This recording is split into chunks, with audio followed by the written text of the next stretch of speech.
Welcome in, guys, to Seahawks Today by Chat Sports. I'm Meghan Payton. We've got a trade candidate show for you guys. This is where we're going to suggest a few options. Maybe you agree, maybe you don't agree, or maybe we don't even like these suggestions. But we want to go through some candidates that the Seahawks could get before the trade deadline. Trade deadline is coming up. It's November 2nd. It is currently, October 11th today. So we've got a little bit of time, but it's never too early to start making some suggestions. Now, obviously, some things change with Russell Wilson not playing for most likely 4 weeks, 5 weeks. We're not exactly sure. So we're going to go ahead and give you guys what we think the Seahawks should be doing. Now, if you want the Seahawks to do any sort of trade at all, help us out here at Chat Sports. Like this video. We are going to keep you updated on any trade rumors that do come up. But first, I want to start with an area that I do think the Seahawks could benefit getting a guy from, and that is the depth chart of the defensive backs. It has been a problem. We talk about it, and now have we seen a little bit of improvement? Sure. Quandre Diggs has looked really good. Jamal Adams, we've talked about not looking as great as we would like, especially when he's playing in coverage. Sidney Jones, sure, he's playing better than Trey Flowers. DJ Reed is playing all right, but overall, it's not an area that the Seahawks are playing well in. So I think that the first trade options I want to discuss, let's just stay in the secondary. Let's talk about guys that could really help out the Seahawks defense, specifically in the cornerback room. I'm going to start with my first guy. The first guy I've got is Cameron Dantzler. Cameron Dantzler is currently at the Minnesota Vikings. I think that he would be a really good option for the Seahawks. This might be my favorite trade candidate because right now he's kind of in a good situation where he's at the Vikings. He's not really happy there. You can tell he's complained about not getting the start time that he likes. You can tell that there's something going on there with Minnesota where they're not getting what they want out of him, which is really just, they talk about the special teams play that he can't really provide right now. But ultimately, I like what I've seen out of Cameron Dantzler. Now, you look at his stats, and no, has he had an interception this season? He has not. But he's had 6 tackles, 2 pass breakups. He's only allowed 35 yards. He's allowed no touchdowns. So this is someone that I think that you could bring in to the Seahawks locker room. I think that he would help improve the secondary a lot. And I don't think the Seahawks would have to give up too much for him. So for me, this would be a really good, easy trade. I think Dantzler is not super excited about being in Minnesota. I don't think the Vikings are loving having him. He could be a great addition for Seattle. We're going to get into some more cornerback options, but if you guys are feeling confident in the Seahawks, even though Russell is not going to be playing, I am feeling confident. I want to tell you guys about BetUS. BetUS is giving an amazing deal right now where if you put up $100, they are going to give you a $125% deposit bonus. Guys, this means if you bet $100, you're going to get $225 back. That's a free $125 to bet with. I recommend looking at the Seahawks Steelers game because right now the Steelers are favorites at -4.5. And I'm telling you, I think this is going to change. The line is moving throughout the week. And so this could be a really good deal to get on. I do think that the Seahawks are going to cover this. I think the Seahawks are going to end up winning. So if you want to get a bet in, go to chatsports.com/BetUS. You've got to use Seahawks125 as your promo code, and you are going to get 125% deposit bonus. Next up on my trade candidates, I'm going to name a guy that I like also. It's Byron Jones. Byron Jones, now he would be a little bit of a more difficult grab. Now he's currently obviously in Miami. He's on a $16.5 million contract per season for the next 4 years.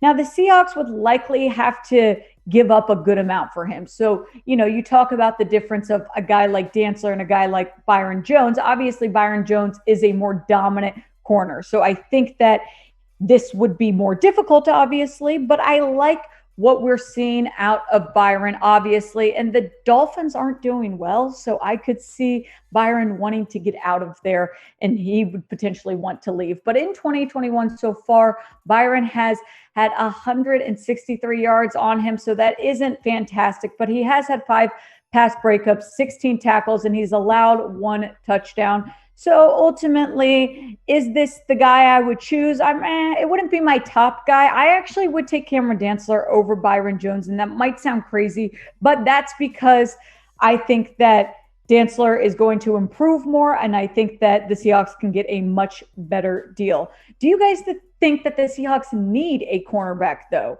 Should the Seahawks trade for a cornerback? If you think so, type Y for yes or type N for no. Yes, yes, yes for me. I think this is the number 1 spot they should be looking at. And that's why my third trade candidate is also going to be a cornerback who also plays for the Miami Dolphins. And that is Xavien Howard, who we've talked about on this show.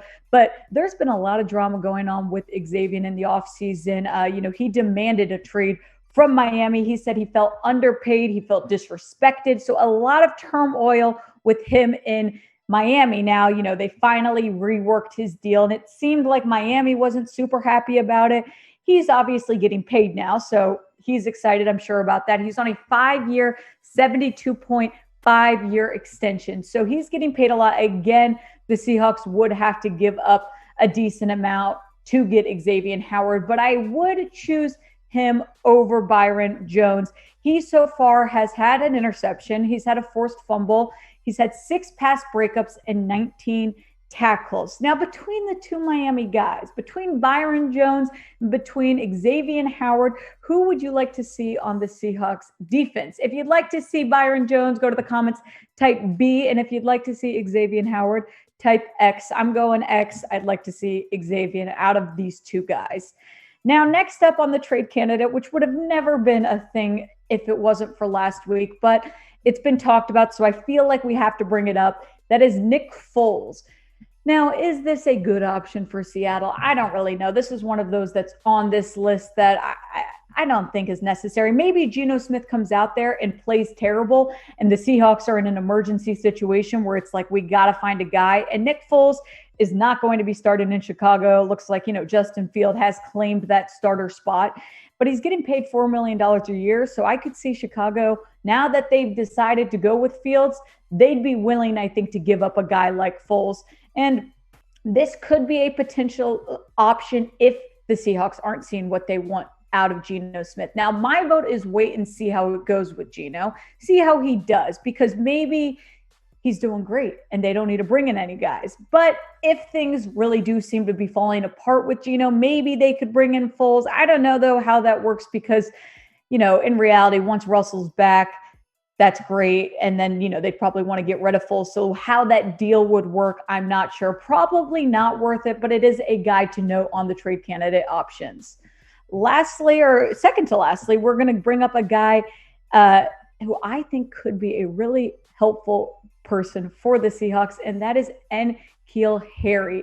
N'Keal Harry has been a great guy for the Patriots, but this year has not been showing what, the Patriots hoped for. N'Keal Harry has only had 2 receptions this year for 19 yards. His career stats, though, are much more impressive. 47 receptions, 433 yards, an average of 9.2 and 4 touchdowns. And I don't think the Patriots are super excited about the performance that they are getting out of Harry. So I could see them be willing to give him up, yet the Patriots are kind of thin at the receiver group. So to me, we've talked about the Seahawks receiver room, and I do think that the Seahawks are pretty good there. They've got DK, they've got Tyler Lockett. I think we're going to see Freddie Swain improve even more. So I don't think it's a major necessity for Seattle, but I do like a guy like this coming into Seattle, provides more depth. When injuries come up, the later we get into the season, the more likely that is to happen. So he'd be a guy I think that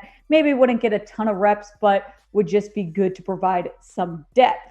Now, right now, I want you guys to go to the comments, name me a player, any player that you'd like, that you want the Seahawks to trade for. I've given a few options. I'm going to give you one more, but I want to hear your thoughts. It's your turn. Get in the comments. Let me know who you guys want on the Seattle Seahawks team. Lastly, a guy that is a Washington native, so I have to bring him up, is Kaleb McGary. And now the offensive line for Seattle hasn't looked so bad. There's been issues there, and obviously it was a major issue last year. And one of the reasons Russell talked about leaving Seattle, it was because he wanted improvement in the O-line.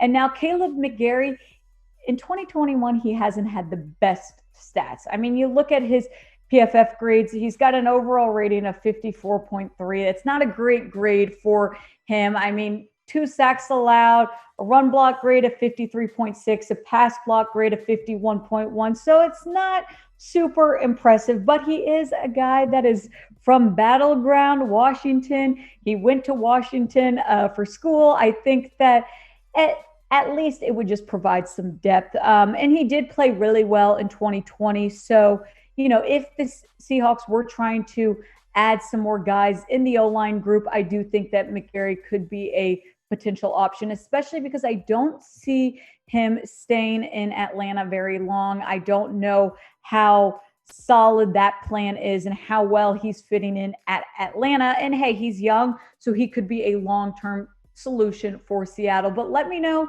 all of your guys' trade thoughts in the comments. We're going to keep you updated with all trade rumors before the November 2nd deadline.